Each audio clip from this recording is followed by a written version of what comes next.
Good morning class. आपका electromagnetic induction का एक लेक्चर हो चुका है जिसमें हमने बेसिक इंट्रोडक्शन किया कि कैसे आपके पास मैग्नेटिक फ्लक्स के चेंज होने से इलेक्ट्रिक करंट इंड्यूस हो जाता है या इलेक्ट्रिक ईएमएफ इंड्यूस हो जाता है किसी कंडक्टिंग लूप के अंदर आपके पास, है ना।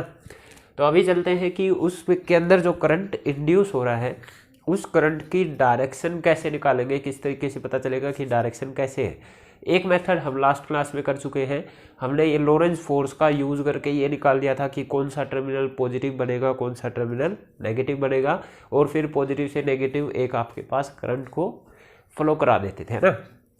ये थोड़ा सा लेंथी मेथड है, इसमें आपको जैसे लास्ट क्लास में किया था तो थोड़ा सा ज़्यादा देखना पड़ता है कि इलेक्ट्रॉन किस तरफ जाएंगे, फोर्स किस तरफ लगेगा, तो उस सब से निकालना पड़ता है। तो थोड़ा सा लेंथी मेथड है। उसके बाद एक थोड़ा सा जस्ट और इजी मेथड हमारे पास आया है, वो किसने दिया था, लेंजीज ने, ठीक है।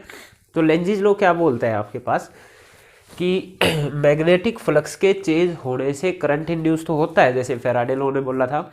इसने उसकी डायरेक्शन बताई है कि जो करंट या जो ईएमएफ इंड्यूस होएगा उसकी डायरेक्शन किस तरीके की रहेगी। तो लेंजीज ने जस्ट डायरेक्शन के बारे में बोलना है। फैराडे ने इतना बोल दिया था कि करंट आपके पास मैग्नेटिक फ्लक्स के चेंज होने से एक करंट इंड्यूस होता है ना। तो ये डायरेक्शन के बारे में क्या बोलता है कि जो वो करंट इंड्यूस होगा उसकी डायरेक्शन कुछ इस तरीके की रहेगी कि वो उस चेंज को अपोज कर सके जिसकी वजह से ये प्रोड्यूस हो रहा है। अब यहाँ पे दिमाग में जाता है किसकी वजह से प्रोड्यूस हो रहा है, तो आप बोलेंगे कि जो प्रोड्यूस होता है ये मैग्नेटिक फ्लक्स के चेंज होने की वजह से प्रोड्यूस होता है, ठीक है।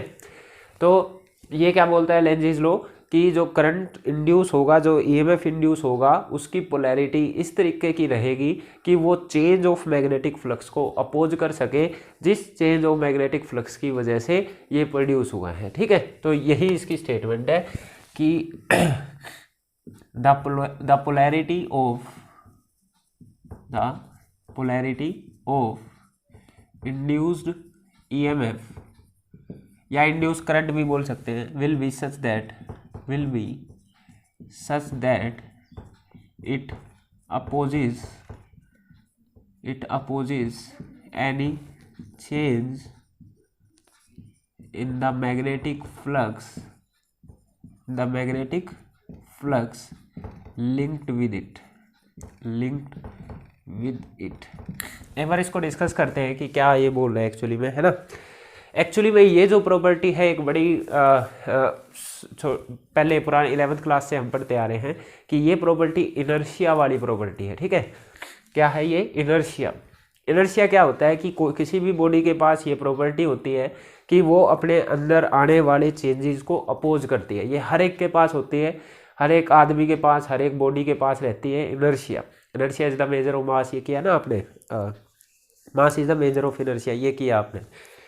तो इनर्शिया क्या है, कोई भी बॉडी अपनी स्टेट में चेंज नहीं आने देना चाह रही। लॉ ऑफ इनर्शिया आपने बोला है, अगर वो रेस्ट पे है तो रेस्ट पे रहना चाह रही है, मोशन में है तो मोशन में रहना चाह रही है, तो तब तक वो अपनी स्टेट चेंज नहीं करती जब तक उसके ऊपर एक्सटर्नल, जब तक उसको फोर्स ना किया जाए तब तक वो स्टेट चेंज नहीं करती है। जैसे हमारी कुछ हैबिट हो जाती है तो उस हैबिट को चेंज हम तब तक नहीं करेंगे जब तक हमारे ऊपर प्रेशर ना डाला जाए या हम खुद पे सेल्फ डिसिप्लिन अप्लाई ना कर लें, है ना। इसी तरीके से आपके पास जैसे आप पढ़ाई नहीं करते तो एकदम से कोई पढ़ाई करना स्टार्ट नहीं कर देता जब तक एग्ज़ाम का या किसी टेस्ट का प्रेशर आप पर नहीं आ जाता है। तो बिना एक्सटर्नल प्रेशर या बोलो बिना एक्सटर्नल फोर्स के कोई भी अपनी स्टेट चेंज नहीं करना चाह रहा है। जैसे अपनी ओल्ड एज में कोई रहता है तो ओल्ड एज में जैसे हमारे दादाजी वगैरह हो गए तो उनको आप मोबाइल फ़ोन वगैरह चलाना सिखाएंगे तो वो अभी नहीं सीख पाएंगे, ठीक है। या सीख पाएंगे तो बिल्कुल थोड़ा थोड़ा, क्योंकि उनका इनर्शिया बढ़ जाता है आपके पास, तो वो अपनी स्टेट में इतनी जल्दी चेंज नहीं कर पाते हैं, बहुत ज़्यादा फोर्स रिक्वायर्ड है स्टेट में चेंज करने का। कुछ इसी तरीके का ये लॉ बोलता है। ये लॉ क्या बोलता है, एक कोयल जो मज़े से आराम से रह रही थी उसके पास एक चेंजिंग मैग्नेटिक फ्लक्स आता है, उस चेंजिंग मैग्नेटिक फ्लक्स क्या चाह रहा है, इसके अंदर भी कुछ चेंज लाना चाह रहा है, ठीक है। तो इसकी क्या प्रॉपर्टी है, इसके अंदर इनर्शिया है, इसकी प्रॉपर्टी है इनर्शिया की वजह से ये उस चेंज को अपोज करेगी। उस चेंज को अपोज करने के लिए उसको कोई भी तरीका अपनाना पड़े, तो उस चेंज को अपोज करने के लिए देखिए एक थोड़ा सा एग्जांपल देते हैं इसी का, लेंजीज लॉ में ही। तो लेंजिज लॉ क्या बोलता है, एक बार इससे ये दिखा देता हूँ कि जो ईएमएफ इंड्यूस होएगा ये मैग्नेटिक फ्लक्स का जो चेंज हो रहा है उसके अपोजिट डायरेक्शन में होगा। तो ये माइनस साइन यही शो कर रहा है, ये लेंजिज लॉ से आया था एक्चुअली में, जो उधर फैराडे लॉ में दिखाया था ये माइनस साइन आया है लेंजिज लॉ से कि ईएमएफ जो मैग्नेटिक फ्लक्स में जो चेंज हो रहा होगा, ईएमएफ जो इंड्यूस होएगा उससे अपोजिट डायरेक्शन में माइनस साइन ये शो कर रहा है आपके पास। राइट, इसके एग्जांपल की बात करते हैं कि एक्चुअली में ये क्या बोलने जा रहा है आपके पास, है ना। तो देखिए जैसे फैराडे ने भी एक्सपेरिमेंट किया था कि एक कोयल ऐसे रखी हुई है, एक कोयल इस तरीके से रखी हुई है, ठीक है। इसके पास आप वो एक मैग्नेट लेके आया था, उसका नॉर्थ पोल इसके पास लेके आ रहा था, ठीक है। तो ये कोयल पहले आराम से रह रही थी मज़े से, एक नॉर्थ पोल इसके पास आता है। नॉर्थ पोल क्या करता है कि फील्ड लाइन इससे बाहर निकलनी होती है, तो ऐसे फील्ड लाइन इससे बाहर निकलनी होती है, तो वे फील्ड लाइन इसके अंदर एंटर करती है। जब दूर है तो कम एंटर करती है, जैसे जैसे पास आता जाता है तो और ज़्यादा फील्ड लाइन्स इसके अंदर जाने लगती है। तो आप बोलते हो कि मैग्नेटिक फ्लक्स चेंज हो रहा है, क्योंकि मैग्नेटिक फील्ड चेंज हो रहा है। भाई फ्लक्स कैसे चेंज हो सकता है, फ्लक्स का फॉर्मूला आपके पास बी डॉट ए होता है, ठीक है। तो बी ए कोस थीटा ये फ्लक्स का फॉर्मूला होता है। तो फ्लक्स चेंज हो सकता है, चाहे मैग्नेटिक फील्ड चेंज कर दो, चाहे एरिया चेंज कर दो, चाहे फील्ड और कोयल के एरिया वेक्टर के बीच में एंगल चेंज कर दो। इन तीनों चीज़ों से आपके पास फ्लक्स चेंज हो सकता है। तो यहाँ पर आपके पास एरिया तो ऐसे की ऐसे रखा है, ये फील्ड ज़्यादा से ज़्यादा होता जा रहा है क्योंकि ये इसके पास आ रहा है आपके पास, है ना। ओके, तो ये अंदर वाला फील्ड बढ़ने लग गया, तो कोयल के पास है इनर्शिया। कोयल क्या बोलती है कि मेरे को चेंज को अपोज करना है, मेरे अंदर की साइड फील्ड ज़्यादा एंटर कर रहा है तो मेरे को इसको अपोज करना है। तो भाई देखिए आपके पास कोई फील्ड इसमें इधर अंदर एंटर कर रहा है, जैसे ये और आगे आएगी तो फील्ड ऐसे एंट्री मारने लग जाएगा ना इसके अंदर, मैग्नेटिक फील्ड तो इस तरफ जाने लग जाएगा आपके पास, है ना। तो जैसे ही ये इसके पास और आगे आते जाएगा तो फील्ड इसके अंदर ज़्यादा से ज़्यादा एंटर करेगा। फील्ड एंटर कर रहा है इस साइड, तो इसकी क्या प्रॉपर्टी है, फील्ड को अपोज करने की, चेंज को अपोज करेगा। चेंज को अपोज करने के लिए ये क्या करता है, अपने अंदर एक करंट इंड्यूस कर लेता है। करंट इंड्यूस की डायरेक्शन इस तरीके से होती है कि चेंज को अपोज कर सके, यही लेंजिज लॉ है। तो चेंज क्या है, इस तरफ आ रहा है मैग्नेटिक फील्ड, इस तरफ वाले फील्ड को अपोज करना है तो इसको उस तरफ जरूर एक फील्ड को काउंटर करना है ना इसको। तो इस तरफ जो फील्ड आ रहा था उसको काउंटर करने के लिए इसको उस तरफ फील्ड प्रोड्यूस करना पड़ेगा। एक वायर कैसे फील्ड प्रोड्यूस कर सकता है, करंट इंड्यूस करके, उसके अंदर करंट है तो मैग्नेटिक फील्ड होगा। तो कौन सा वायर उस तरफ मैग्नेटिक फील्ड, कौन सा करंट उस तरफ मैग्नेटिक फील्ड देगा, तो आपको पता है कि अगर साउथ पोलैरिटी बनती है तो आपके पास क्लॉकवाइज करंट होता है, अगर आपके पास नॉर्थ पोलैरिटी बनती है तो एंटी क्लॉकवाइज करंट होता है, या फिर बोल लो साउथ में आपके पास फील्ड अंदर की तरफ जाता है, नॉर्थ से बाहर की तरफ निकलता है ना। तो इसको क्या करना है, फील्ड जो इधर आ रहा था इसको अपना फील्ड उस डायरेक्शन में प्रोड्यूस करना है। उस डायरेक्शन में प्रोड्यूस करने के लिए ये ऐसा फील्ड प्रोड्यूस करेगा आपके पास एंटी क्लॉकवाइज, ठीक है, ऐसा फील्ड प्रोड्यूस करेगा। ये अपना फील्ड तभी उस डायरेक्शन में प्रोड्यूस करेगा, उस डायरेक्शन में फील्ड प्रोड्यूस करेगा तभी तो इसको काउंटर बैलेंस कर पाएगा। और उस डायरेक्शन में फील्ड तभी होता है जब करंट आपके पास इस तरीके से घूम रहा होगा। तो करंट यहाँ से गया यहाँ इस तरीके से घूम रहा होगा, ये कैसा है, एंटी क्लॉकवाइज। और एंटी क्लॉकवाइज करंट कैसा पोलैरिटी बनाता है, नॉर्थ पोलैरिटी, ठीक है। तो ये अपने अंदर ऐसा करंट प्रोड्यूस कर लेता है ताकि इसको अपोज कर सके।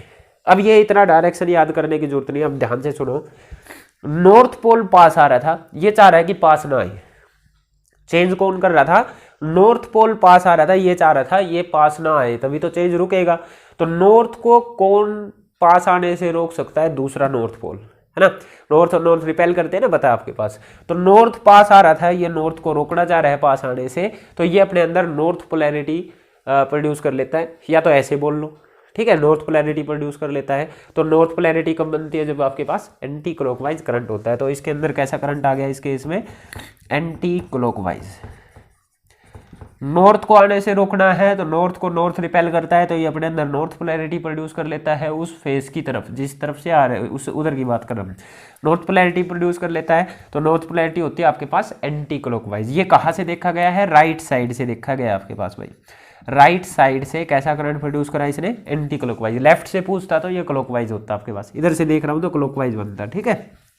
ओके, एक या तो ऐसे बोल लो या फिर ऐसे बोल लो कि फील्ड लाइंस अंदर की तरफ बढ़ रही थी तो इसको ऐसा फील्ड प्रोड्यूस करना है जो अंदर वाली फील्ड को काउंटर बैलेंस कर सके। तो अंदर वाले को काउंटर करने के लिए इसको बाहर फील्ड देना पड़ेगा। बाहर फील्ड तभी दे सकता है जब इसके पास करंट इस डायरेक्शन में हो, एंटी क्लॉकवाइज में, चाहे ऐसे बोल लो, ठीक है। ओके, एक केस हो गया। जैसे ही ये मैग्नेट इधर, आप तो जबरदस्ती इसको लेके आ रहे हो, फोर्स लगा के, अपने आप से तो आ नहीं रही है, तो आपने कुछ ज़्यादा फोर्स लगा के इधर ले आए, ये इसको वापस भेजना चाह रही थी, आप इसको फोर्स लगा के इधर ले आए। ओके, यहाँ लाके अब जबरदस्ती आप ले आए, यहाँ लाके इसको रोक दिया, तो रोक दिया तो इसके अंदर फील्ड चेंज होना बंद हो गया, मैग्नेटिक फ्लक्स चेंज होना बंद हो गया, मैग्नेटिक फ्लक्स चेंज होना बंद हो गया, तो ईएमएफ इंड्यूस होना बंद हो गया, करंट बंद हो गया। ठीक है, ओके। अब इसको इसकी आदत होगी, अब इस कोयल को इसकी आदत हो गई है। ओके, आदत हो गई है, तो मतलब कि अब जब इसमें आदत हो गई, मतलब अब ये इसमें कोई चेंज नहीं चाहता, ये इसके पास रखी है, तो ये चाह रहा है कि अब ये मेरे पास ही रहे। ठीक है, अब क्या कर रहे हो आप, इसको दूर ले जाने लग गए। ठीक है, यहाँ पे दिखा देता हूँ मैं, आपके पास वही कोयल है इस तरीके से, और अब क्या कर रहे हो आप, इससे नॉर्थ पोल को दूर ले जाने लग गए।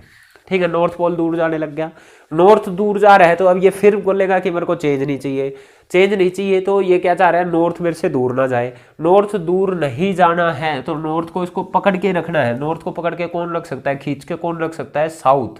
तो ये क्या करेगा, अपने अंदर ऐसी पोलैरिटी प्रोड्यूस करेगा कि इसमें साउथ पोलैरिटी बन सके। ठीक है, साउथ पोलैरिटी कैसी, आपके पास क्लॉकवाइज करंट, तो ये अपने अंदर क्लॉकवाइज करंट प्रोड्यूस करेगा ताकि ये नॉर्थ को खींच के रख सके, ये साउथ और नॉर्थ अट्रैक्ट करेगा ना। ठीक है, तो ये लेंजिस लॉ के अकॉर्डिंग इस तरीके से अपनी पोलैरिटी चेंज करता है। समझ में आया भैया आपको? और ये सारे आंसर मैंने राइट साइड से बताए, राइट साइड से देख के। ओके, इसको आप ऐसे भी एक्सप्लेन कर सकते थे कि आपके पास नॉर्थ दूर जा रहा है, नॉर्थ दूर जा रहा है, तो नॉर्थ से जो फिल लाइन इसके अंदर एंट्री मार रही थी ऐसे, वे कम होती जा रही होगी, जितना ये दूर जाएगा फिल लाइन्स कम होएगी, इसके अंदर इस तरफ आने वाला फील्ड जो है वो डिक्रीज हो रहा है, कम हो रहा है। ठीक है, ये चेंज को अपोज करता है, ये बोलता है कि भाई इस तरफ फील्ड आ रहा है, तो अब मेरे को नहीं चाहिए, कि मेरे को इतना ही चाहिए जितना है, मैं इसको चेंज नहीं होने दूंगा, इसको कम नहीं होने दूंगा। तो इस तरफ कम होना है, तो इसको ऐसा फील्ड चाहिए कि इस तरफ बढ़ जाए आपके पास, है ना। इसको दूर ले जाने से इस तरफ का फील्ड कम हो रहा है, तो ये अपने अंदर ऐसा करंट प्रोड्यूस करेगा कि इस तरफ का फील्ड बढ़ जाए। इस तरफ फील्ड बढ़ाना है, तो वो कब हो सकता है आपके पास, जब आपके पास इस तरीके से करंट हो आपके पास, है ना, करंट इस तरीके से रहो आपके पास। तो करंट यहाँ से ऐसा गया, उधर अंदर गया, और ये ऐसा। ठीक है, यहाँ से ऐसा गया, उधर अंदर गया, यहाँ से ऐसा गया, उधर अंदर गया, तभी इधर फील्ड प्रोड्यूस कर पाएगा, मतलब क्लॉकवाइज डायरेक्शन करंट है। तो इस तरीके से चेंज को अपोज करने के लिए, just to oppose the change in the magnetic flux link with it, उस चेंज को जस्ट अपोज करने के लिए ये अपने अंदर करंट इंड्यूस करता है या ईएमएफ इंड्यूस करता है। तो उसको अपोज, कैसे वो चेंज को अपोज कर रहा है, जस्ट आपको ये देखना है, और उसी के अकॉर्डिंग आपको डायरेक्शन बना देनी है। यही आपके पास है लेंजिस लॉ। ठीक है, एक एक्सपेरिमेंट भी है लेंजिस लॉ के ऊपर इस चीज़ को प्रूव करने के लिए कि हाँ ऐसे नॉर्थ और साउथ ही बनता है आपके पास। उस एक्सपेरिमेंट पे जिक्र कर लेते हैं। इसको जस्ट आप ऐसे याद रखें कि नॉर्थ आ रहा है, तो नॉर्थ को रिपेल करना है, तो नॉर्थ पोलैरिटी बना लेगा। नॉर्थ पोलैरिटी तब होती है एंटी क्लॉकवाइज करंट। नॉर्थ दूर जा रहा है, तो ये दूर नहीं जाने देना चाह रहा है, तो नॉर्थ को अट्रैक्ट करके रखना है। नॉर्थ को अट्रैक्ट साउथ करके रख सकता है, तो ये साउथ पोलैरिटी बना लेगा। ठीक है, अगर साउथ आ रहा होता तो जब आ रहा है तो उस टाइम पे इसको रिपेल करना है, तो साउथ को रिपेल करने के लिए साउथ पोलैरिटी बनाएगा। जब दूर जा रहा है तो उसको अट्रैक्ट करना है, तो नॉर्थ पोलैरिटी बनाएगा। और नॉर्थ एंटी क्लॉकवाइज करंट होता है, साउथ आपके पास क्लॉकवाइज करंट होता है। एक एक्सपेरिमेंट है इसके अंदर छोटा सा, कि जैसे इस तरीके का एक सोलेनॉइड या एक कोइल ले ली हमने। ठीक है, ओके, इस कोइल को आपने इधर क्या किया, एक मैग्नेटिक फील्ड से और एक गैल्वेनोमीटर से जोड़ लिया। ठीक है, इस तरीके से एक गैल्वेनोमीटर से जोड़ लिया, मैग्नेटिक फील्ड तो ऐसे ही बोल रहा हूँ मैं आपके पास, और आपके पास एक करंट से जोड़ लिया। ठीक है, और ये ऐसे इस तरीके से जोड़ दिया। ठीक है, ये एक स्विच लगा है इस तरीके से। ठीक है, तो यहाँ पर क्या हुआ आपके पास, जैसे ही इन्होंने स्विच को ऑन करते हैं, जैसे स्विच को ऑन किया, तो आपको पता है कि ये पॉजिटिव टर्मिनल, ये नेगेटिव टर्मिनल, यहाँ से करंट जाना स्टार्ट होगा। करंट इसमें जाएगा तो ऐसे घूमेगा, ये इस तरीके से। तो करंट आपके पास इधर आपके पास ऐसा घूम रहा है, तो इस इधर को ऐसा देखा जाए तो ये आपके पास एंटी क्लॉकवाइज करंट है। करंट इधर एंटी क्लॉकवाइज चाहे क्लॉकवाइज कैसा भी हो सकता है, वो डिपेंड करता है कि ये कोइल किस तरीके की है। इसके घूमने की वजह से करंट इधर गया, करंट इधर गया, तो करंट इसमें आपने देख लिया क्लॉकवाइज है या एंटी क्लॉकवाइज। ठीक है, तो सपोज करो ये आपके पास एंटी क्लॉकवाइज है, अभी दिख भी रहा है वैसे एंटी क्लॉकवाइज है। करंट यहाँ से गया, इधर एंट्री मारा, इधर ऐसे घूमा, इधर घूमा, इधर घूमा, इधर घूमा, घूमने के बाद करंट गैल्वेनोमीटर में जाता है।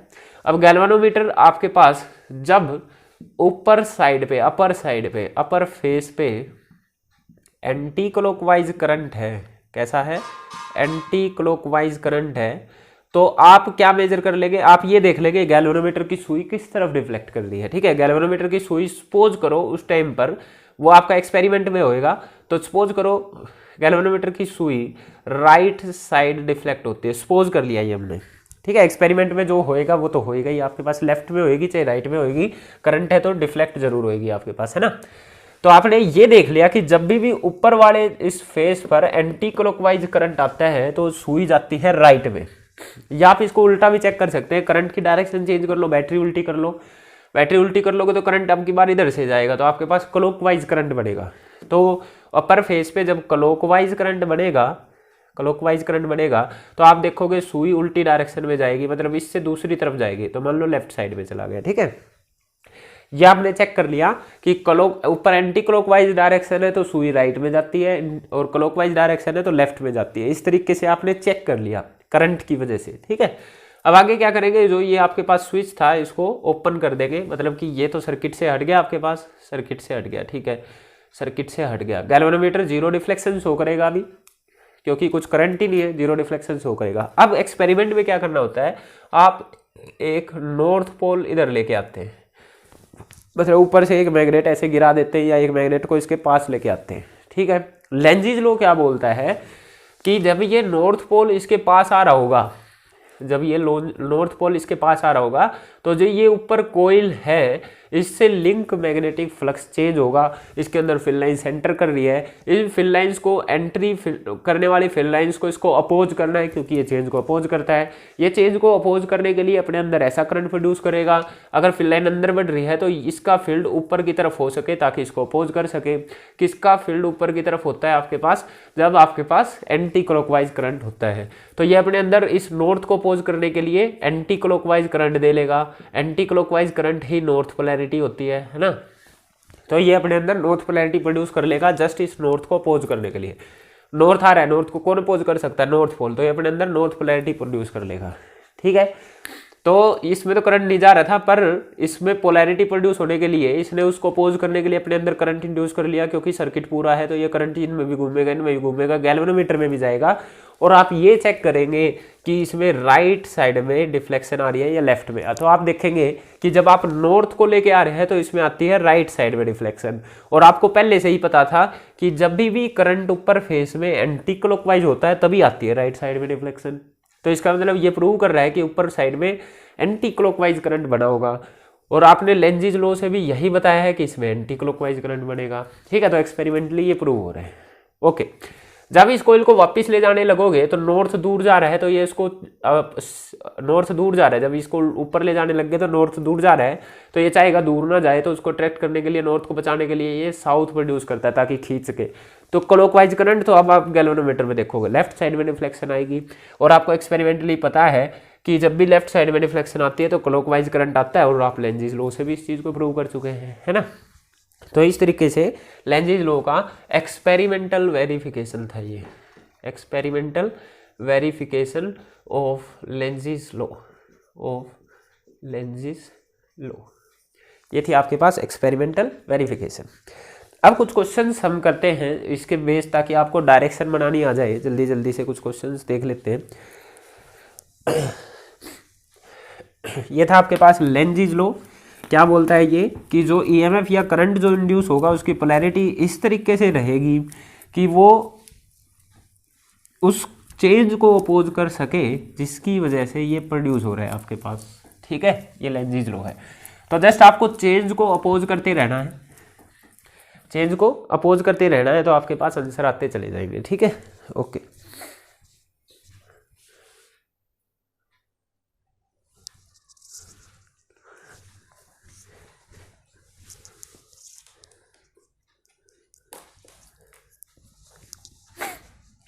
ऑलराइट, कुछ एग्जांपल्स हम देखते हैं, जैसे कि एग्जांपल 1, आपको डायरेक्शन निकालनी सीखनी है लेंजिज लॉ से, कैसे निकालते हैं। ठीक है, अच्छा साथ साथ एक लॉ और बता देता हूँ कि एक साथ ही सारे हो जाएंगे आपके पास। एग्जांपल से पहले Fleming left hand rule, Fleming right hand rule, sorry, Fleming right hand rule.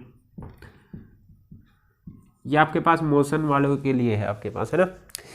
Fleming right hand rule क्या बोलता है कि जब भी कोई कंडक्टर किसी मैग्नेटिक फील्ड में मूव कर रहा है, ठीक है, तो आपको क्या करना है, अपना राइट हैंड लेना है। जैसे लेफ्ट हैंड रूल होता था, कुछ कुछ वैसा ही है। आप अपना राइट हैंड लेंगे, राइट हैंड की फर्स्ट फिंगर, मिडल फिंगर और थंब को एक दूसरे के म्यूचुअल परपेंडिकुलर कर लेंगे इस तरीके से, ठीक है।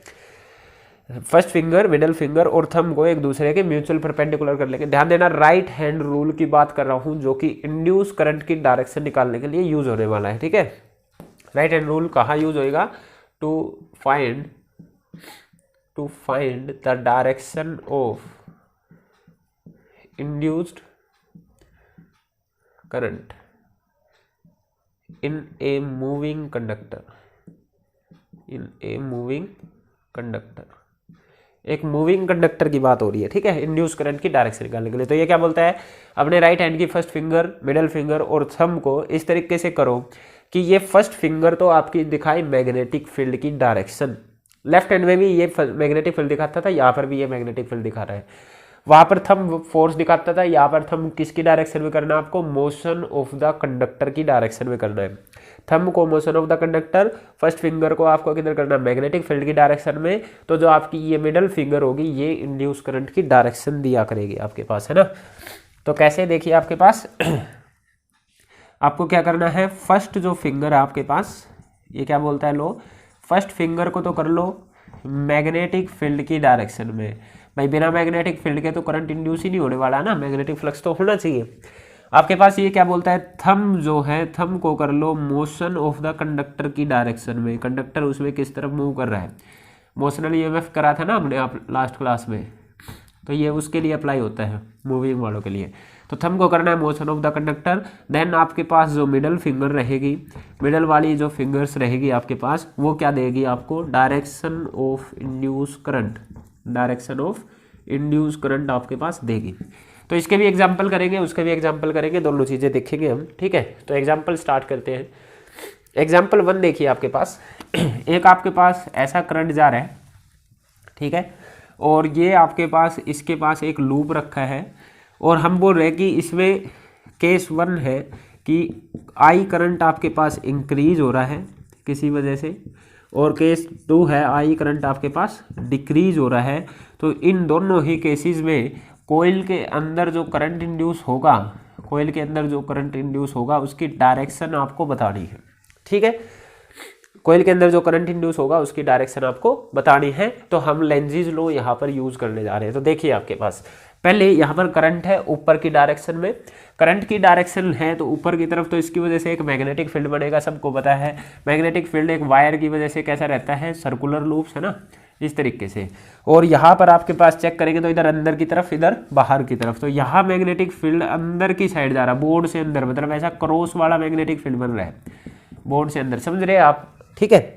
तो इस वायर की वजह से इधर क्रॉस वाला मैग्नेटिक फील्ड बन रहा है, ओके। अब फर्स्ट वाले मैग्नेटिक फील्ड तो समझ में आ गया कैसा बन रहा है। फर्स्ट केस है जब करंट इंक्रीज हो रहा है, यहाँ पर आपके पास करंट बढ़ेगा, तो आप सभी को पता है कि जो मैग्नेटिक फील्ड है करंट के डायरेक्टली प्रोपोर्शनल होता है। अगर करंट बढ़ेगा तो आपके पास इधर मैग्नेटिक फील्ड भी बढ़ रहा होगा, बायोट-स्वार्ट्ज लॉ से या एम्पियर्स लॉ से, किसी से भी आप बोल सकते हैं आप, ठीक है। फर्स्ट केस करंट इंक्रीज हो रहा है, करंट इंक्रीज हो रहा है तो इधर मैग्नेटिक फील्ड इंक्रीज हो रहा है। कौन सा मैग्नेटिक फील्ड इंक्रीज हो रहा है? जो अंदर की साइड जा रहा है, अंदर की साइड जाने वाला मैग्नेटिक फील्ड आपके पास इंक्रीज हो रहा है। तो लेंजीज लॉ क्या बोलता है? ये चेंज को अपोज करेगी कोयल, कोयल को चेंज अपोज करना। चेंज कौन सा है? इसके अंदर बहुत सारा फील्ड जबरदस्ती जा रहा है, अंदर की तरफ फील्ड जा रहा है, तो ये उसको अपोज करेगी। तो अंदर वालों को अपोज करने के लिए इसको बाहर फील्ड चाहिए, अंदर के जाने वाले फील्ड को अपोज करने के लिए इसको बाहर फील्ड देना है, बाहर की साइड। तो बाहर की तरफ फील्ड कब दे सकती है कोयल? कैसा करंट हो उसमें आपके पास, अगर इस तरीके का करंट हो तो करंट की डायरेक्शन में फिंगर करी तो ये अपना मैग्नेटिक फील्ड बाहर की तरफ प्रोड्यूस करता है। तो कैसा करंट? Anti clockwise current. तो ये क्या करेगी? अपने अंदर एक एंटी क्लॉकवाइज डायरेक्शन में करंट प्रोड्यूस कर लेगी, जिसकी वजह से इसका मैग्नेटिक फील्ड आउटवर्ड होगा, जो इन अंदर जाने वाले फील्ड को अपोज कर रहा होगा। तो करंट की डायरेक्शन कैसी रहेगी? एंटी क्लॉकवाइज डायरेक्शन, ताकि ये इंक्रीज ऑफ मैग्नेटिक फ्लक्स को अपोज कर सके अकॉर्डिंग टू लेंजीज लॉ। एक्सप्लेनेशन भी दे सकते हैं, ठीक है। ताकि ये करंट के बढ़ने से जो इंक्रीज ऑफ मैग्नेटिक फ्लक्स या मैग्नेटिक फील्ड का जो इंक्रीज आ रहा है उसको अपोज कर सके। मैग्नेटिक फील्ड का अपोज बोर्ड से अंदर की तरफ बढ़ रहा है तो ये बाहर की तरफ फील्ड प्रोड्यूस करने के लिए नॉर्थ पोलैरिटी ले आती है, एंटी क्लॉकवाइज डायरेक्शन में करंट प्रोड्यूस कर लेती है। जब करंट डिक्रीज हो रहा होगा, करंट डिक्रीज हो रहा है, करंट की डायरेक्शन वही है, बस डिक्रीज हो रहा है, करंट की डायरेक्शन वही है, करंट डिक्रीज हो रहा है, तो करंट के डिक्रीज होने से ये मैग्नेटिक फ्लक्स भी कम होगा, अंदर की तरफ वाला मैग्नेटिक फ्लक्स कम हो रहा है। अब ये भी एक तरीके का चेंज है, अंदर की तरफ वाला फील्ड कम हो रहा है, अगर कम हो रहा है तो ये चाहेगा उसको बढ़ाना, अंदर की तरफ वाला फील्ड अगर बढ़ाना है तो इसको भी अंदर की तरफ ही फील्ड देना पड़ेगा ताकि वे सपोर्ट कर सके, और अंदर की तरफ फील्ड ये तब दे सकता है जब इसमें क्लॉकवाइज डायरेक्शन में करंट हो। तो उसका आंसर क्या आ जाएगा आपके पास, क्लॉकवाइज डायरेक्शन में, ताकि जो फ्लक्स कम हो रहा था उसको ये इंक्रीज कर सके, उतना ही बनाया रख सके, चेंज ना आने दे उसके अंदर, according to Lenz's law. I hope direction आपको समझ में आ गई होगी, है ना। तो लेंजिस लॉ इस तरीके से वर्क करता है आपके पास। ओके, ठीक है। नेक्स्ट एग्जांपल देखते हैं। फ्लेमिंग राइट हैंड रूल था ये आपके पास। फ्लेमिंग लेफ्ट हैंड को भी यूज होता है जब एक करंट कैरिंग वायर पे आपको फोर्स निकालना हो, वो तब यूज होता था। ये कब यूज होता है, जब आपको इंड्यूस करंट की डायरेक्शन निकालनी हो, ये तब यूज होता है आपके पास। ये ठीक है। एग्जाम्पल सेकंड देखते हैं आपके पास। डायरेक्शन पॉइंट ऑफ व्यू से ही आप खुद भी बता सकते हैं। एक वायर ऐसा है, इसके ऊपर एक सर्कुलर लूप रखा है, वायर के अंदर करंट इधर जा रहा है, तो वही दोनों केस, करंट आपके पास इंक्रीज हो रहा है, करंट आपके पास डिक्रीज हो रहा है, ठीक है। आई आपके पास इंक्रीज हो रहा है, ठीक है, इंक्रीज हो रहा है तो पहले इसका मैग्नेटिक फील्ड बना लो। सबको पता है मैग्नेटिक फील्ड, करंट उधर है तो इधर अंदर की साइड, इधर बाहर की साइड, तो इसकी वजह से मैग्नेटिक फील्ड यहाँ ऐसा बाहर की साइड वाला बन रहा होगा। मैग्नेटिक फील्ड इधर अंदर, यहाँ बाहर की तरफ, ऐसे सर्कुलर लूप है ना। ओके, तो करंट इंक्रीज होगा तो यहाँ बाहर आने वाला मैग्नेटिक फील्ड आपके पास इंक्रीज हो रहा होगा। करंट इंक्रीज हो रहा है तो बाहर आने वाला मैग्नेटिक फील्ड आपके पास इंक्रीज हो रहा होगा। तो बाहर वाले फील्ड का इंक्रीज को, ये तो एक चेंज है जिसको इसने अपोज करना है। बाहर वाले फील्ड को अपोज करना है तो इसको अंदर फील्ड प्रोड्यूस करना पड़ेगा। इसका अंदर फील्ड कब हो सकता है, जब आपके पास इसमें करंट ऐसा हो, ठीक है। करंट की डायरेक्शन में फिंगर करी तो मैग्नेटिक फील्ड अंदर की तरफ, तभी अपोज होएगा ना आपके पास। बाहर वाले फील्ड को अपोज कर सकता है अंदर फील्ड देके। अंदर फील्ड तब हो सकता है जब इसमें करंट आपके पास क्लॉकवाइज डायरेक्शन में हो, साउथ पोलैरिटी बने, है ना। तो ये क्या बोलेगा, क्लॉकवाइज डायरेक्शन में करंट इंड्यूस कर लेगा। इसको आप ऐसे भी चेक कर सकते हैं, नीचे करंट उस डायरेक्शन में बढ़ रहा है तो इसमें करंट इस डायरेक्शन में आएगा। करंट एक दूसरे को अपोज कर रहे हैं तो फील्ड तो अपने आप ही अपोज करेंगे, है ना, ठीक है। वरना आप डायरेक्ट ऐसा करो, फील्ड ऊपर वाला बढ़ रहा है तो इसको अंदर प्रोड्यूस करना है ना। करंट आपके पास जब डिक्रीज हो रहा है तो ये डिक्रीज भी नहीं होने देना चाह रहा। मैग्नेटिक फील्ड डिक्रीज हो रहा है इसके अंदर, मैग्नेटिक फील्ड जो बाहर निकल रहा था वो डिक्रीज हो रहा है। ये एक चेंज है, ये डिक्रीज नहीं होना देना चाहेगा, उसको सपोर्ट करेगा। उसको सपोर्ट करेगा तो ये फील्ड कैसा प्रोड्यूस कर लेगा आपके पास, इस तरीके से कि ताकि उसको सपोर्ट कर सके। तो करंट कैसा होगा, बाहर वाले फील्ड को सपोर्ट करना है तो करंट कैसा होगा, एंटी क्लॉकवाइज, ठीक है। करंट कैसा होगा आपके पास, एंटी क्लॉकवाइज, जब करंट आपके पास डिक्रीज हो रहा होगा। तो करंट कम हो रहा है तो ये इसको सपोर्ट करने लगेगा, तो इस डायरेक्शन में करंट आ जाएगा दूसरे वाले केस में, तो इस तरीके से ये सपोर्ट करेगा आपके पास। इसमें करंट उस साइड डिक्रीज हो रहा है तो उसको सपोर्ट करने के लिए उधर ही करंट प्रोड्यूस कर लेगा ये अपने अंदर, है ना। या फिर फील्ड की डायरेक्शन, फील्ड की टर्म में बोलो, वो ज़्यादा बेटर रहेगा आपके पास, है ना। तो इस तरीके से इसके अंदर रहेगा आपके पास current induce. I hope direction निकालनी आपको कुछ आ गई होगी। और बात करते हैं, एक जगह पे आपके पास इस तरीके से मैग्नेटिक फील्ड है, ओके। ये मैग्नेटिक फील्ड कैसा होता है, बोर्ड के प्लेन से अंदर, या आप कॉपी पे बना रहे हो तो कॉपी के प्लेन से अंदर की तरफ ऐसा परपेंडिकुलर यह जा रहा होगा, है ना। तो एक क्वेश्चन आपके पास इस तरीके से है, जैसे एक इस तरीके की कोयल इसमें एंटर करती है, एक आपके पास ऐसा सर्कल है, ये इसमें इस तरीके से एंट्री मार रहा है, एक आपके पास रैंडम सी ऐसी बॉडी है, ये इससे बाहर निकल रहा है, सब वी वेलोसिटी से बाहर निकल रहे हैं। और कुछ लेना चाहे, जैसे आपके पास मतलब कुछ भी ले ले, ये इस तरीके से बाहर जा रहा है। तो इन सब में आपको क्या बतानी है, करंट की डायरेक्शंस किस तरीके की रहेगी। तो देखिए, जब ये आपके पास इसमें एंट्री कर रहा है, तो जब ये इसमें एंट्री करेगा तो इसके अंदर ये क्रॉस वाला फील्ड बढ़ने लग जाएगा। पहले तो ये फील्ड से बाहर था, फील्ड में एंट्री मार रहा है, क्रॉस वाला फील्ड बढ़ रहा है। क्रॉस वाला क्या, जो इसके अंदर जा रहा था फील्ड, क्रॉस वाला क्या होता है, जो इसके अंदर जा रहा था वो फील्ड बढ़ने लग गया। इसकी प्रॉपर्टी क्या है, चेंज को अपोज करने की।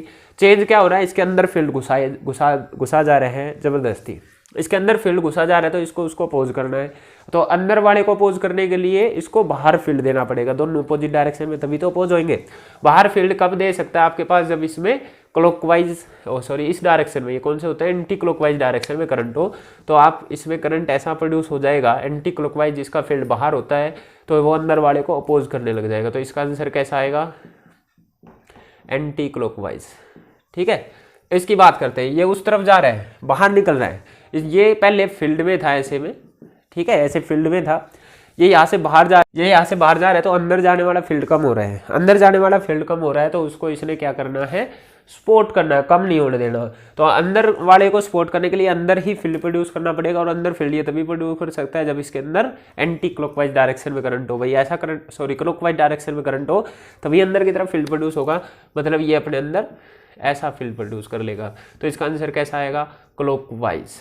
इसकी बात करते हैं, बाहर जा रहा है तो अंदर वाला फील्ड इसके अंदर कम हो रहा है, अंदर वाले फील्ड को कम होना है तो इसको सपोर्ट करना है अंदर वाले को तभी सपोर्ट कर पाएगा जब इसके अंदर क्लॉकवाइज डायरेक्शन में करंट होगा, है ना, क्लॉकवाइज। ये भी अंदर जा रहा है तो ये भी क्या कर लेगा, आपके पास वही सेम रीजन है, क्लॉकवाइज डायरेक्शन में करंट, ताकि अंदर की तरफ ये भी फील्ड प्रोड्यूस कर सके। एक और की बात कर लेते हैं, एक और रूप है, जैसे कैसा भी हो सकता है, सर्कल चाहे कैसा भी, ये इधर अंदर ही मूव कर रहा है, ना बाहर जा रहा है ना अंदर की अंदर मूव कर रहा है, ऐसा ऊपर की तरफ फील्ड में ही है। तो इसमें पूछे कैसा ईएमएफ इंड्यूस होएगा, तो क्या आंसर देंगे आप, इसमें 0 इंड्यूस होएगा। ठीक है, 0 ईएमएफ इंड्यूस होएगा। क्यों, क्योंकि मैग्नेटिक फील्ड तो हर जगह यूनिफॉर्म है, ठीक है, इसका एरिया भी उतना ही है, ना ये बाहर जा रहा है ना अंदर जा रहा, तो हर जगह इसका एरिया भी उतना ही, मैग्नेटिक फील्ड भी उतना ही, डायरेक्शन भी वही, एरिया भी उतना, मैग्नेटिक फील्ड भी वही, डायरेक्शन भी वही, तो सब कुछ तो सेम है, कुछ चेंज ही नहीं आ रहा, जहां पर भी जा रहा है इसके लिए तो आइडेंटिकल है, इससे बाहर निकलता तो चेंज होता है ना, तो इसके लिए चेंज नहीं हो रहा है, मैग्नेटिक फ्लक्स चेंज नहीं होगा, तो जब तक मैग्नेटिक फ्लक्स में चेंज नहीं आएगा तब तक तो ईएमएफ इंड्यूस ही नहीं होता है। तो magnetic flux does not changes, that's why EMF induce is 0, इसलिए इसमें ईएमएफ इंड्यूस का आंसर क्या आएगा आपके पास, 0। बात समझ में आई इसकी, ठीक है। तो इसका अंदर ही कैसा भी लूप रहो आपके पास, अगर मैग्नेटिक फील्ड के अंदर मूव कर रहा है आपके पास, एरिया चेंज नहीं हो रहा, ना मैग्नेटिक फील्ड चेंज हो रहा, ना इनके बीच का एंगल चेंज हो रहा है आपके पास। फ्लक्स तो तभी चेंज हो सकता है या मैग्नेटिक फील्ड चेंज हो, या एरिया चेंज हो, या एंगल चेंज हो, जैसे स्टार्टिंग में बताया था। कुछ भी चेंज नहीं हो रहा है तो आपके पास 0 रहेगा आपके पास, है ना। ओके, फ्लक्स ही चेंज नहीं होएगा तो ईएमएफ इंड्यूस नहीं होएगा। एक क्वेश्चन और है छोटा सा, जैसे आपके पास ऐसा ही मैग्नेटिक फील्ड है, ठीक है, इसके अंदर एक रेक्टेंगुलर लूप है जो v वेलोसिटी से इससे बाहर निकल रहा है, स्केयर है, सॉरी रेक्टेंगुलर लूप नहीं, एक स्केयर लूप है जो इससे v वेलोसिटी से, एक कांस्टेंट वेलोसिटी से बाहर निकल रहा है। ऐसा ही मैग्नेटिक फील्ड, बिल्कुल सेम वैसा ही मैग्नेटिक फील्ड एक और है नीचे की तरफ, और इसमें एक सर्कुलर लूप है जो v वेलोसिटी से ये भी बाहर निकल रहा है। तो आपसे पूछा गया है कि कौन से केस में v एक कांस्टेंट वेलोसिटी से बाहर निकल रहे हैं, कौन से केस में जो ईएमएफ इंड्यूस होएगा वो कांस्टेंट रहेगा, ठीक है, कौन से केस में ईएमएफ इंड्यूस जो रहेगा वो कांस्टेंट रहेगा। तो ये आंसर आपके पास आएगा स्केयर लूप। स्केयर लूप में जो ईएमएफ इंड्यूस होएगा ये कांस्टेंट रहेगा। क्यों रहेगा, क्योंकि ये कांस्टेंट वेलोसिटी से बाहर निकल रहा है। तो जब ये कुछ v वेलोसिटी से बाहर निकल रहा होगा तो लगातार इक्वल एरिया इसका बाहर निकल रहा होगा। मान लो पहले इतना एरिया बाहर निकल गया, ये इतना ही बाहर निकल गया, फिर अगले कुछ टी टाइम में उतना ही निकलेगा, क्योंकि कांस्टेंट वेलोसिटी से चल रहा है। अगले टाइम में उतना निकलेगा, अगले टाइम में, तो इक्वल टाइम में इक्वल एरिया चेंज हो रहा है, तो फ्लक्स का चेंज भी इक्वल आएगा आपके पास। तो इसमें तो लगातार सेम एरिया, सेम टाइम में सेम एरिया बाहर निकल रहा है, तो same rate of change of flux होगी, तो ईएमएफ सेम रहेगा, क्योंकि rate of change of flux ही तो ईएमएफ इंड्यूस होता है आपके पास, है ना। पर इसकी बात करें, ये सर्कल है, ये सर्कल ऐसा होता है आपके पास, है ना। इसका पहली बार में इतना सा एरिया निकलेगा, फिर कुछ टाइम के बाद ज़्यादा एरिया निकला, कुछ टाइम के बाद और ज़्यादा एरिया, कुछ टाइम के बाद मैक्सिमम और ज़्यादा एरिया, फिर और ज़्यादा एरिया, फिर कम होता गया। तो इसका तो अलग अलग एरिया आपके पास निकल रहा है ना, ठीक है। तो जब ये v वेलोसिटी से बाहर निकलेगा तो इसका एरिया डिफरेंट टाइम में डिफरेंट बाहर निकलेगा। तो अलग अलग टाइम में अलग अलग एरिया है तो अलग अलग फ्लक्स रहेगा, तो rate of change of flux अलग रहेगी। Rate of change of flux अगर आपके पास अलग रहेगी तो ईएमएफ इंड्यूस भी आपके पास अलग अलग रहेगा। तो सर्कल जब बाहर निकल रहा है कॉन्स्टेंट वेलोसिटी से तो उसके अंदर ईएमएफ जो आपके पास होगा वो कॉन्स्टेंट नहीं होगा। क्यों नहीं होगा? क्योंकि अलग अलग एरिया अलग अलग टाइम पे निकल रहा है तो rate of change of flux same नहीं होगी। इसमें आपके पास ईएमएफ कांस्टेंट होगा अगर सेम वेलोसिटी से चल रहा है। क्यों होगा? क्योंकि rate of change of flux same है। Rate of change of magnetic flux is same, magnetic flux is same, इसलिए सेम है। ठीक है, बात समझ में आई भाई? ओके। ये तो कुछ एग्जांपल आपके पास, एक वो फ्लेमिंग राइट एंड रूल से भी ले लेते हैं एग्जांपल आपके पास, है ना।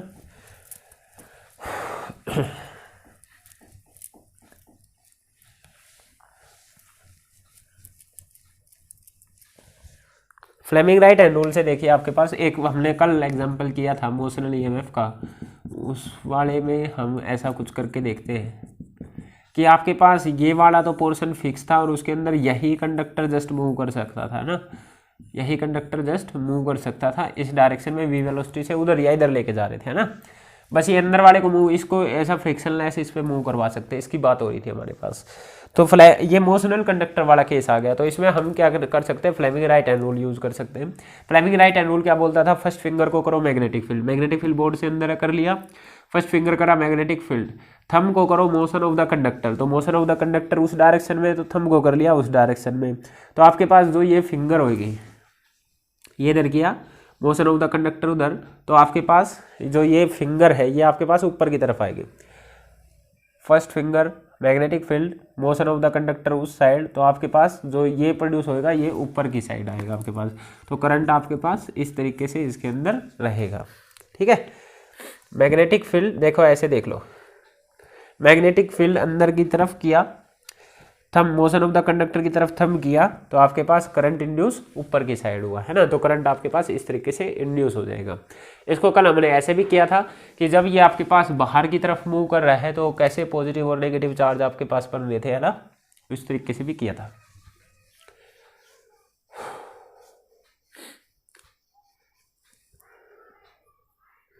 ओके, समझ में आया भाई? आपके पास जो भी हिस्सा मूव कर रहा है उसके हिसाब से आप डायरेक्शन निकाल सकते हैं।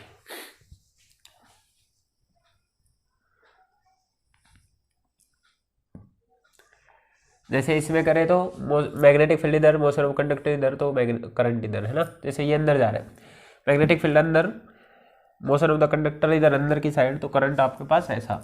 कौन से में भी आप कर सकते हैं, ये बाहर जा रहा है मैग्नेटिक फील्ड इधर, वो उधर, तो आपके पास करंट इधर। ठीक है, इस तरीके से कैसे में भी आप निकाल सकते हैं। ओके, ठीक है, ये था आपके पास फ्लेमिंग राइट हैंड रूल। अब इस लेंजिज लॉ के ऊपर है ना कई सारे, कुछ एक इम्पोर्टेंट क्वेश्चन लगभग मेरे को बहुत बार देखा है मैंने वो क्वेश्चन, तो उस टाइप के क्वेश्चंस तक मेरे को पहुंचना है। तो कुछ और क्वेश्चन हम देखेंगे, उससे पहले एक बार ये देख लेते हैं कि क्या ये लॉ एनर्जी कंजर्वेशन लॉ को फॉलो कर रहा है या नहीं। ठीक है, तो हम एनर्जी कंसिडरेशंस देख रहे हैं कि क्या ये लॉ एनर्जी कंजर्वेशन लॉ को फॉलो करता है या नहीं। ठीक है, ये चीज़ हम देखने जा रहे हैं। बात समझ में आई भाई? ठीक है, आपके पास एक कंडक्टर है ऐसा, ठीक है, एक कंडक्टर है ऐसा, ये आपके पास ऐसा मैग्नेटिक फील्ड में रखा हुआ था। बात करते हैं एक बार थोड़ी सी इस पे। ठीक है, इसको मैं मैग्नेटिक फील्ड से बाहर लेके जाना चाह रहा हूँ। मैं क्या चाह रहा हूँ, इस लूप को मैग्नेटिक फील्ड से बाहर लेके जाना चाह रहा हूँ एक कांस्टेंट वेलोसिटी से। तो बाहर लेके जाना है तो डेफिनेटली मेरे को इस डायरेक्शन में कोई फोर्स लगाना पड़ेगा, है ना। बाहर लेके जा रहे हैं तो डेफिनेटली उस डायरेक्शन में कोई फोर्स तो लगाना पड़ेगा। तो ये फोर्स कौन सा फोर्स है? एक्सटर्नल फोर्स है जो मैंने अप्लाई किया है इसको बाहर ले जाने के लिए। ठीक है, आप बोलेंगे कंडक्टर जब इससे बाहर निकल रहा होगा तो इसका एरिया चेंज होएगा। भाई एरिया तो चेंज होएगा ना आपके पास, मैग्नेटिक फील्ड के अंदर पहले ज़्यादा एरिया था, अब कम होता जाएगा, कम होता जाएगा, एरिया चेंज होएगा तो मैग्नेटिक फ्लक्स चेंज होने वाला है। अगर मैग्नेटिक फ्लक्स आपके पास चेंज होएगा तो मैग्नेटिक फ्लक्स के चेंज होने से इसके अंदर एक ईएमएफ इंड्यूस होएगा। तो ईएमएफ इंड्यूस होएगा, उसकी वजह से एक करंट आएगा, उस करंट की डायरेक्शन, पहले ईएमएफ इंड्यूस की बात कर लेते हैं। ईएमएफ इंड्यूस जो होता था उसकी फॉर्मूला आपको याद हो तो कल हमने निकाला था लास्ट लेक्चर में, मोशनल ईएमएफ जिसको बोलते थे, जिसका फॉर्मूला था BLV के बराबर, ठीक है, जिसका फॉर्मूला था BLV के बराबर। ये ईएमएफ इंड्यूस इतना होता था आपके पास। डायरेक्शन ऑफ करंट की अगर मैं बात करूं तो करंट होता है ईएमएफ अपॉन रेजिस्टेंस, तो ये आपके पास आएगा BLV डिवाइडेड बाय रेजिस्टेंस, ये आपके पास करंट होगा, ठीक है। करंट की डायरेक्शन की बात करें तो देखो ये लूप इससे बाहर जा रहा है तो अंदर जाने वाला फील्ड कम हो रहा है। अंदर जाने वाले फील्ड को इसको बचाने के लिए कैसी डायरेक्शन में करंट इंड्यूस करना पड़ेगा, अंदर फील्ड कम हो रहा है तो इसको ऐसा करंट प्रोड्यूस करना पड़ेगा जो अंदर वाले फील्ड को सपोर्ट कर सके। तो ऐसा प्रोड्यूस कब हो सकता है, जब आपके पास करंट आपके पास क्लॉकवाइज डायरेक्शन में हो। तो इस तरीके से ये अपने अंदर क्लॉकवाइज डायरेक्शन में करंट प्रोड्यूस कर लेगा, ठीक है, क्लॉकवाइज डायरेक्शन में करंट प्रोड्यूस कर लेगा। आप फ्लेमिंग राइट हैंड रूल भी यहाँ पे लगा सकते हैं, पर फ्लेमिंग राइट हैंड रूल उस ब्रांच के लिए लगाना है जो आपके पास, ध्यान देना, Fleming left right hand rule उस वाली तार के लिए लगाना है इसमें आपको जो आपके पास इस मैग्नेटिक फील्ड के अंदर हो, ना कि बाहर जा रही हो, ठीक है। इस वाले के लिए नहीं लगाना है, इस वाले के लिए लगाना है। ये अंदर है ना मैग्नेटिक फील्ड के, तो इसके लिए लगाओ। मैग्नेटिक फील्ड बोर्ड से अंदर, मैग्नेटिक फील्ड की डायरेक्शन में फर्स्ट फिंगर कर ली, कंडक्टर की तरफ मूव कर रहा है उस साइड, तो कंडक्टर जो टोटल तो वी वेलोसिटी से उधर ही लेके जा रहे हैं ना, ये भी वी वेलोसिटी से उधर जा रहा है, ये भी वी वेलोसिटी से उधर जा रहा है, तो मोशन ऑफ कंडक्टर उस साइड है, तो करंट किधर इंड्यूस हुआ, ऊपर की साइड। आप इनमें भी चेक कर सकते हैं, ठीक है। जब इसमें करेंगे तो ये बाहर जा रहा है, तो जो साइड बाहर जा रही है उस पर नहीं लगाना आपको रूल, ये साइड बाहर जा रही है इस पर रूल नहीं लगाना, जो अंदर है ना मैग्नेटिक फील्ड में उस पर ये लॉ लगाना है। तो आपके पास मैग्नेटिक फील्ड बोर्ड से अंदर आपके पास लूप जा रहा है बाहर की तरफ, तो करंट ऊपर की तरफ इंड्यूस हुआ है। ये जैसे इधर बाहर आ रहा है तो इस पे नहीं लगाना है, इस पे लगाना है। ये अंदर जा रहा है तो इस पे नहीं लगाना, जो अंदर है उस पे लगाना, बाहर वाले के नहीं लगाना, ठीक है। जो भी मैग्नेटिक फील्ड में ब्रांच है सिर्फ उस पे लगाना। तो ये बाहर जा रही है, इस पे नहीं लगाना, इस पे लगा के आप राइट हैंड रूल से भी देख सकते हैं करंट की डायरेक्शन यही आने वाली है, या फिर आप लेंजिज लॉ से भी ये डायरेक्शन निकाल सकते थे। ऐसी डायरेक्शन है, कैसी, क्लॉकवाइज डायरेक्शन। अभी फिलहाल मैं खाली मैग्नीट्यूड की बात कर रहा हूँ, कोई भी डायरेक्शन की बात करना तो ई मोशनल ईएमएफ ये लास्ट क्लास में हम कर चुके हैं, E is equal to BLV। ध्यान देना, ये लास्ट क्लास में किया हमने, जो फर्स्ट लेक्चर है उसको देख लेना। मोशनल ईएमएफ हमने उसमें निकाला था, जिसको बोलते हैं मोशनल ईएमएफ, और ये लोरेंज फोर्स से हमने निकाला था। बात समझ में आई? अच्छा, इस चीज़ के बारे में और बता देता हूँ मैं आपको। जो ये मोशनल ईएमएफ में जो B और जो V होते हैं ये एक दूसरे के परपेंडिकुलर वाले लिए होते हैं हमने, ठीक है। जो B और V होते हैं ये एक दूसरे के परपेंडिकुलर वाले होते हैं, क्योंकि ये सब लोरेंज फोर्स से आया होता है, जो कि V क्रॉस B से सोल्व होता है। और आप सभी को पता है क्रॉस प्रोडक्ट में V और B ये दोनों परपेंडिकुलर होते हैं एक दूसरे के। तो वेलोसिटी और मैग्नेटिक फील्ड इंपॉर्टेंट पॉइंट है न्यूमेरिकल्स के लिए। वेलोसिटी और मैग्नेटिक फील्ड एक दूसरे के परपेंडिकुलर है इसमें आपके पास। बात समझ में आई? ओके, तो करंट कितना प्रोड्यूस हुआ, BLV/R के बराबर। ये करंट आपने बना दिया इसके अंदर II। आप इसको F4 से बाहर ले जाना चाह रहे थे तो इसमें करंट प्रोड्यूस हो गया। करंट प्रोड्यूस जो इसके अंदर आ गया, ये तो एक एनर्जी कंजर्वेशन का वॉइलेंस है आपके पास, क्योंकि एनर्जी आपके पास एक फॉर्म से दूसरे फॉर्म में कन्वर्ट हो सकती है, जनरेट नहीं हो सकती। तो आपको ऐसा लग रहा है कि करंट इसके अंदर जनरेट हो गया, कोई दूसरी एनर्जी तो इसके अंदर कन्वर्ट ही नहीं हुई, आप जस्ट इसको उधर लेके जा रहे थे, ठीक है।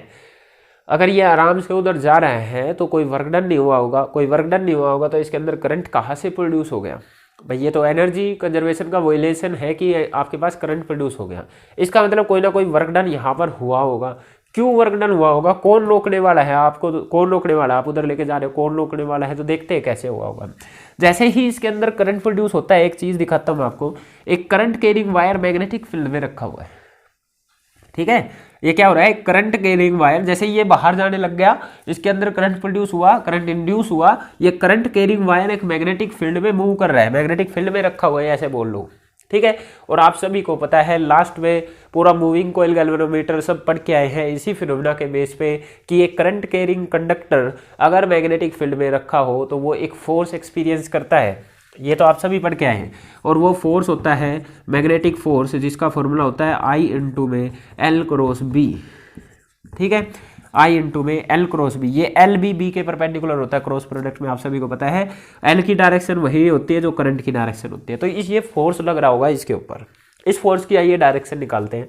फोर्स की डायरेक्शन मैग्नेटिक फोर्स है, ये जो मूविंग करंट कैरिंग वायर जो मैग्नेटिक फील्ड में है उस पर जो फोर्स लगा वो फोर्स की डायरेक्शन एल क्रॉस बी से निकलेगी। तो यहाँ पे निकालते हैं। एल क्या होता है? करंट की डायरेक्शन, करंट की डायरेक्शन ये मैग्नेटिक फील्ड अंदर, तो फोर्स किधर? इस साइड, इस पर लगा एक मैग्नेटिक फोर्स इस साइड, ठीक है। इस ब्रांच पे देखते हैं, करंट उधर मैग्नेटिक फील्ड अंदर तो फोर्स लगा ऊपर की साइड। इस ब्रांच पे देखते हैं, करंट इधर मैग्नेटिक फील्ड अंदर तो फोर्स लगा नीचे की साइड। क्योंकि यहाँ पर लेंथ भी बराबर है, लेंथ भी बराबर है, मैग्नेटिक फील्ड भी बराबर है, करंट भी बराबर है, तो ये वाला फोर्स और ये वाला फोर्स जस्ट एक दूसरे के अपोजिट है, ये दोनों तो कैंसिल आउट कर लेंगे। पर इसको कौन कैंसिल आउट कर रहा है भाई? कोई भी नहीं कर रहा। तो आप क्या करेंगे, ये दोनों तो फील नहीं हो गए, ये तो कैंसिल हो गए। आप इसको एक्सटर्नल फोर्स लगा के बाहर ले जाना चाह रहे थे, पर मैग्नेटिक फील्ड इसको अपोजिट डायरेक्शन में वापस खींच रहा है। आप इसको बाहर ले जाना चाह रहे हैं, मैग्नेटिक फील्ड इसको वापस खींच रहा है, ठीक है। तो अगर ये इसको वापस खींच रहा है तो आराम से तो ले जा नहीं पाएंगे आप, ये इसको वापस खींच रहा है तो आपको वर्क डन करना पड़ेगा, आपको वर्क डन करना पड़ेगा। वो वर्क डन ही एक्चुअली में इस इंड्यूस करंट के लिए जिम्मेदार है, वो वर्क डन ही इस इंड्यूस करंट के लिए जिम्मेदार है। आपके पास समझ में आई बात आपको, ठीक है। तो ऐसा नहीं है कि ये इंड्यूस करंट कोई एनर्जी कंजर्वेशन का वॉयलेंस है, ऐसा नहीं, वायलेशन है, ऐसा नहीं है। एक्चुअली में आपकी मैकेनिकल एनर्जी जो इस कंडक्टर को मूव करवाने में यूज हो रही है, आपकी ही मैकेनिकल एनर्जी इस ईएमएफ को जनरेट कर रही है। तो आपकी मैकेनिकल एनर्जी इलेक्ट्रिकल एनर्जी में चेंज हो रही है एक्चुअली में, ठीक है। आपकी मैकेनिकल एनर्जी इलेक्ट्रिकल एनर्जी में यहाँ पर चेंज हो रही है। ओके, तो आप क्या बोलते हैं कि जो ये एक्सटर्नल फोर्स है ये एफ बी के तो बराबर होना ही चाहिए आपके पास, तभी ये जाके आपके पास मूव कर पाएगा, है ना। कांस्टेंट वेलोसिटी से for constant velocity of movement के लिए, कांस्टेंट वेलोसिटी के लिए नेट फोर्स 0 होना चाहिए ना बॉडी के ऊपर। तो कांस्टेंट वेलोसिटी पे बॉडी तभी मूव करती है, यूनिफॉर्म मोशन बोलते हैं ना कांस्टेंट मोशन के। तो एक बॉडी यूनिफॉर्म मोशन में तभी रहती है जब उसकी वेलोसिटी कांस्टेंट हो और उस पर नेट फोर्स आपके पास 0 हो, according to Newton first law. तो ये जो एक्सटर्नल फोर्स आप लगा रहे हो इसका मैग्नीट्यूड भी इतना ही रहने वाला है, आई एल बी के बराबर, क्योंकि यहाँ पे साइन 90 फिलहाल 1 हो जाएगा, क्योंकि मैग्नेटिक फील्ड और करंट के बीच में 90 डिग्री का एंगल है, तो साइन 90 तो 1 होने वाला है, I L B sine 90 degree. तो एक्सटर्नल फोर्स का भी फॉर्मूला यही आया, एक्सटर्नल फोर्स का फॉर्मूला भी यही आया, और ये जो इंटरनल फोर्स था आपके पास आई एल बी, ये भी यही है आपके पास, है ना। तो एनर्जी निकालने के लिए या पावर निकाल लो, तो आप क्या करेंगे, मैं मैकेनिकल पावर निकालने जा रहा हूँ और इलेक्ट्रिकल पावर, तो मैं मैकेनिकल पावर निकालता हूँ। मैकेनिकल पावर कि हमने मैकेनिकली कितना वर्क किया, कितनी रेट से वर्क किया, ठीक है। पावर का फॉर्मूला होता है आपके पास फोर्स और वेलोसिटी का डॉट प्रोडक्ट, ठीक है। फोर्स क्या आपके पास आई एल बी के बराबर और वेलोसिटी आपके पास v डॉट हटता है तो cos 0 आ जाएगा, क्योंकि फोर्स भी इसी तरफ है वेलोसिटी भी इस तरफ है, तो एंगल आपके पास दोनों के बीच में 0 डिग्री है, तो cos 0 1 हो जाएगा आपके पास, है ना। तो ये कितना है आपके पास आई एल बी वी, ये पावर आई का फॉर्मूला हम पहले ही निकाल चुके हैं, आई इसके बराबर है, तो आई का फॉर्मूला लिखते हैं B L V by R, और यहाँ बचा एल बी वी। तो मैकेनिकल पावर आपके पास निकल के आती है B square L square V square by R. ये आगे जाके एक न्यूमेरिकल में डायरेक्ट यूज करूंगा मैं आपके पास, ठीक है। B square L square V square by R, इतनी तो मैकेनिकल पावर खर्च हो रही है हम इसको उधर ले जाने में, ठीक है। इलेक्ट्रिकल पावर की बात करता हूँ, इलेक्ट्रिकल पावर मैं देख लेता हूँ नीचे तक का दिख रहा है या नहीं, हाँ दिख रहा है। इलेक्ट्रिकल पावर की बात करता हूँ, तो इलेक्ट्रिकल पावर का फॉर्मूला पोटेंशियल इनटू करंट होता है, आप सभी को पता है, we into I, 10th class में भी पढ़ के आए हैं। पोटेंशियल इनटू करंट आपके पास है ना, ओके। और कोई भी फॉर्मूला होता है क्या? कोई बात नहीं, पोटेंशियल इनटू करंट कर लेते हैं भैया। आपके पास पोटेंशियल का formula B L V, okay. Potential का फॉर्मूला, पोटेंशियल मतलब ई से ईएमएफ से डिनोट कर लेना आप पोटेंशियल को, तो पोटेंशियल का फॉर्मूला है बी एल वी, करंट का फॉर्मूला है B L V by R, तो ये बन गया आपके पास B square L square V square by R. तो जितनी इलेक्ट्रिकल पावर एनर्जी की फॉर्म में दिख रही है आपको, डेसिपेट हो रही है, इलेक्ट्रिकल पावर होती क्या है, किस रेट से पावर हीट की फॉर्म में आपके पास निकल रही है ना। तो जिस रेट से हीट की फॉर्म में पावर निकल रही है उतना ही आप मैकेनिकल पावर खर्च कर रहे हैं आपके पास, है ना। तो दोनों बराबर है, ये दोनों बराबर है, तो ये आपको ये शो कर रही है कि ये एनर्जी कंजर्वेशन के अकॉर्डिंग है। ध्यान दीजिएगा, ये तो एनर्जी कंजर्वेशन के अकॉर्डिंग है। आगे जाके न्यूमेरिकल में जब इलेक्ट्रिकल पावर का ग्राफ बनाना होगा तो ध्यान देना, इलेक्ट्रिकल पावर होती क्या है, कितनी हीट जनरेट हो रही है, और हीट जनरेट नेगेटिव कभी नहीं होगी आपके पास, है ना। जनरेट हो रही है हीट तो निकलती ही जाएगी, जितना करंट बढ़ता जाएगा हीट आपके पास निकलती ही जाएगी, हीट वापस सिस्टम में नहीं आ जाती आपके पास अपने आप से। किसी वायर में करंट जा रहा है उससे जो हीट जनरेट होगी वो वापस नहीं आ जाती आपके पास, तो ये हरदम पॉजिटिव रहेगी आपके पास, B square L square V square by R, every time it will be positive. तो ये था इसके अंदर एनर्जी कंसिडर